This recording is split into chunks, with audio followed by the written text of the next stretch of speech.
नमस्कार दोस्तों, आप देख रहे हैं संस्कृति टीवी। दोस्तों, मरना तो सबको है, ये सत्य है और हर कोई जानता है। लेकिन क्या मृत्यु के बाद एक आत्मा के साथ क्या होता है, इस तथ्य को हर कोई जानता है। लेकिन जब बात बच्चों की आत्मा की होती है तो ये प्रश्न मन में जरूर आता है कि आखिर बच्चों की आत्मा के साथ क्या होता है। तो चलिए दोस्तों, जानते हैं कि क्या उसके साथ होने वाली आगे की क्रिया बाकी आत्माओं के समान होती है, या फिर जिस तरह पुराणों में बच्चे के अंतिम संस्कार से जुड़ी एक अलग विधि को बताया गया है, उसी प्रकार मृत्यु के बाद उसकी आत्मा के साथ क्या होना है, इसके लिए भी परमात्मा द्वारा एक अलग विधान को निर्धारित किया गया है। 15 वर्ष की आयु या फिर पैदा होते ही जिन बच्चों की मृत्यु हो जाती है, उनके साथ आगे होने वाली क्रिया को हम आपको पुराणों में वर्णित परमात्मा और बच्चों के बीच हुए एक संवाद के माध्यम से बताने जा रहे हैं।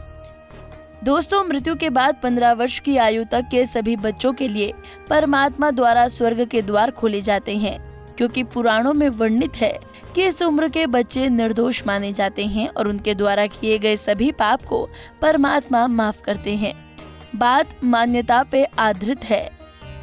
एक बार कुछ बच्चों की आत्मा स्वर्ग पहुंची और उस स्वर्ग के द्वार खुलने के बाद भी आत्मा अंदर जाने को तैयार नहीं हुई।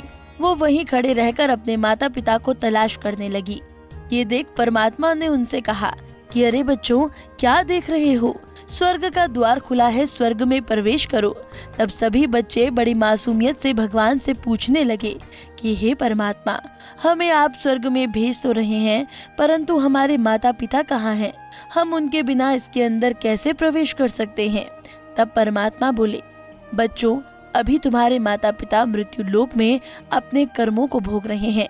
परमात्मा की ये बात सुनकर बच्चों ने कहा, हम यहाँ उनके कर्मों को भोगने तक इंतजार करेंगे। जब वो आएंगे तब हम उनके साथ ही अंदर प्रवेश करेंगे। उस पर परमात्मा उन्हें समझाते हुए बोले, बच्चों, उनका यहाँ आना निश्चित नहीं, ये तो उनके कर्मों पर निर्भर करता है। यदि उनके कर्म अच्छे हुए तो वो यहाँ आएंगे, यदि नहीं तो उनका ठिकाना कहीं और होगा। बच्चे अब भी परमात्मा की इन बातों को समझ नहीं पाए और इस बीच अपने कर्मों के आधार पर उनके माता पिता से कुछ का स्वर्ग तो कुछ का नर्क की ओर जाने का गमन हो गया। लेकिन कुछ बच्चे अभी भी वहाँ बैठ अपने माता पिता का इंतजार कर रहे होते हैं। एक बार फिर परमात्मा उन्हें स्वर्ग में प्रवेश करने के लिए बोले। फिर उन बच्चों ने अपनी बेगुनाही को समझाते हुए स्वर्ग में प्रवेश किया। इसलिए बच्चों की मातृता का स्वर्ग की ओर गमन होता है। इसलिए उनके अगले जीवन मंगलमय हो, इसकी प्रार्थना करनी चाहिए और उन्हें अपने आप से बांधने की कोशिश न करें, अर्थात उनसे जुड़े किसी भी प्रकार के खिलौने आदि को अपने पास न रखें। इससे उनका यह आसान रास्ता कष्टमय हो जाता है। वो कैसे? क्योंकि ये आत्मा के मोक्ष के मार्ग को बाधित करने का काम करती हैं। दोस्तों, उम्मीद है आपको जानकारी पसंद आई होगी। धर्म और आस्था से जुड़ी जानकारियों के लिए देखते रहिए संस्कृति टीवी।